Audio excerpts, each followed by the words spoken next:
I'm Andrew Savikas, VP of Digital Initiatives for O'Reilly Media and co-chair for today's TOC Frankfurt conference. It's hard to believe this time last year there was no iPad, no iBookstore, no Kindle app for those iPads, and nobody knew just how much trouble a volcano could cause publishers. Thankfully, the skies were clear enough to bring us all together here today for the second TOC Frankfurt. With lots of help from conference co-chair Kat Meyer, we've got a fantastic lineup for you today, though I will admit I am partial toward our first speaker. The title of my talk is Stop, Look, Listen. And it's a message directed at myself as much as at you. I've been struggling to make sense of some contradictory things happening in the publishing industry. And it was only when I really stopped and considered them that they started to make at least some sense. We think a lot about our content, but our customers don't. Nobody says, I better remember to pick up some content on the way home from the office today.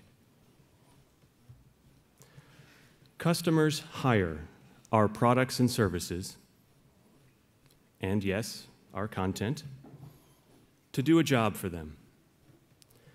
And they're a very demanding employer. And one of the things that's happening right now is that new and usually digital products are competing very effectively for those jobs. For example, in keeping with the Help Wanted theme, a variety of new products and services have emerged during the last 10 years that are now much better at doing the job people used to hire newspaper classifieds to do. No surprise here. For many people, this is the new version of those classifieds. And of course, another familiar example is the encyclopedia, which for millions of people has been made redundant for the job of ready reference. Again, nothing here so far you don't already know. Even in our own business of tech books, we see signs that people are finding better ways of doing the same jobs they used to hire our books to do. This is a slide that Tim O'Reilly showed at the very first TOC conference in California in 2007. Here's one customer telling another about a better way to find information about the JavaScript programming language. Paul, the O'Reilly books are excellent, and the JavaScript book holds many gems as far as syntax is concerned. But I find the web a way better resource for JavaScript, and my favorite link is Google. So, given all of that, it would seem that a book like this, published at about the same time that email was written, would be in real trouble. But here's where things get complicated, and we start running into some conflicting information. If Google really is a better option for someone who wants information on JavaScript, how do we explain this? This is sales data for books on JavaScript since the day that email was sent until now.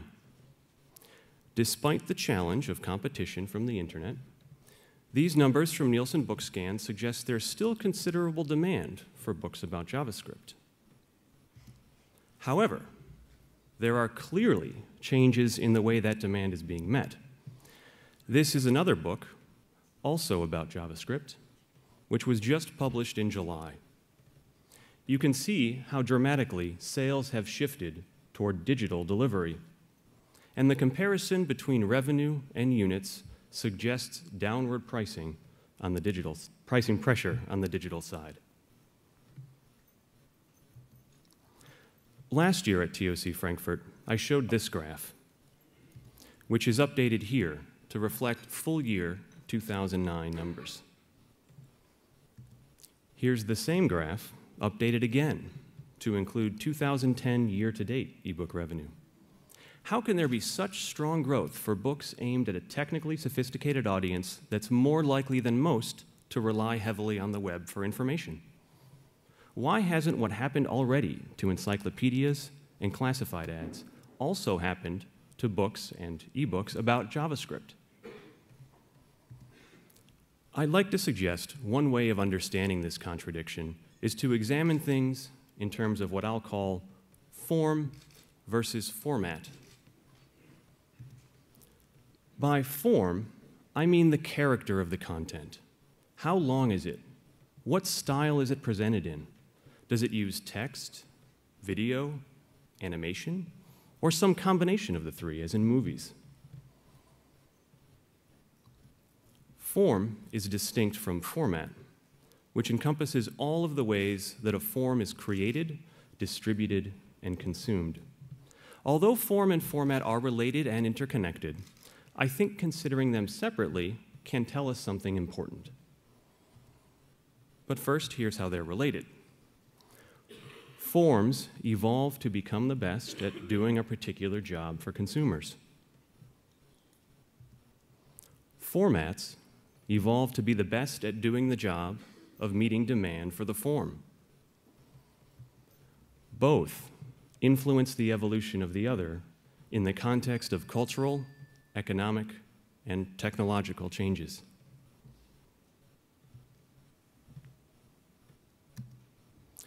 The newspaper is one of those forms. While there's, of course, a lot of variation, there's also remarkable consistency in size, composition, and style of presentation. That newspaper form is also made up of multiple subforms, types of content that until recently couldn't be distributed or discovered very easily on their own, outside the context of the larger form of the newspaper. Even when the delivery format is very different from traditional newsprint, this collection of smaller forms is still recognizable as a newspaper.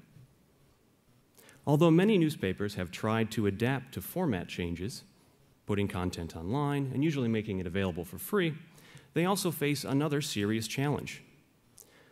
Those component parts of the newspaper form have come unbundled, and because of changes in economics and technology, can now exist as forms in their own right. For example, here's 7 apps on my iPad that each do the job that one part of a newspaper used to do. And each specialist does that job better than the generalist newspaper. Ron Martinez talked about this recently in the context of the music album form, which has come unbundled as the song evolved to stand as a form on its own, with the formats to support its distribution, sale, delivery, and consumption.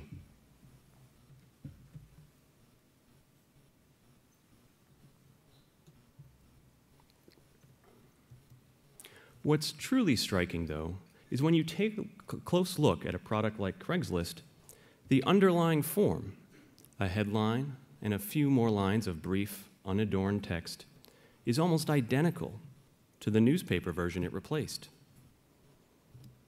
In fact, many newspapers offer classified sites that, at least on the surface, appear to be more attractive and include more features than Craigslist. Here's the Boston Globe's answer to Craigslist: interactive maps, lots of photos, and even tools for easily sharing with friends. But the fundamental challenge here is that the Boston Globe is still a newspaper, and here is struggling to compete on quality of form when unbundling and format shifts are the really powerful forces at work. In many countries, people aren't really buying newspapers that much anymore. But that doesn't mean they don't want or value the article form those newspapers contain. Most content-driven websites and blogs share the same characteristics of the article form: a headline, maybe some artwork, and relatively short text designed to be consumed quickly and in the context of related items of interest. The changes in format, ease of creation and distribution in particular, have made the article form more important than ever. And in places where format disruptions haven't yet taken hold, such as in India, where only 7% of the population regularly browses the web, the newspaper remains a viable form, and the print and physical aspects of its current format continue to thrive.